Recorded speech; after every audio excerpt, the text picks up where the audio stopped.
You can see how much activity is going on in front of that hive. That means these bees are really starting to fill out these boxes. It's about that time of the year where the bees are looking to start reproducing.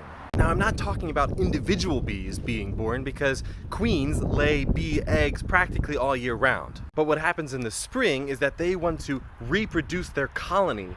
A colony itself wants to turn one colony of bees into 2 or 3 or 4 or 5 even.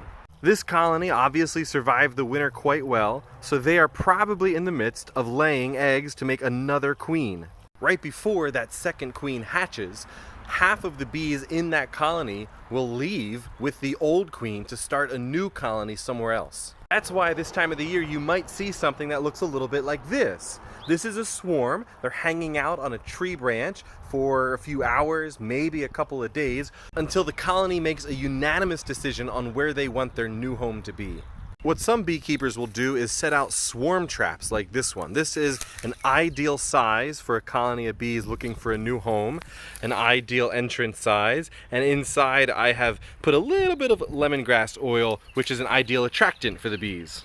That way, if my colony swarms, hopefully the bees that left will go right back into another one of my boxes. But beekeepers often will go into the hives this time of the year, mess with the brood chamber a little bit, maybe pull out a frame or 2 of eggs to slow the colony's growth so that they're not focused on swarming, but instead focused on staying. Because if you have a full hive of bees in the spring, that means you're gonna have a full hive of honey come fall.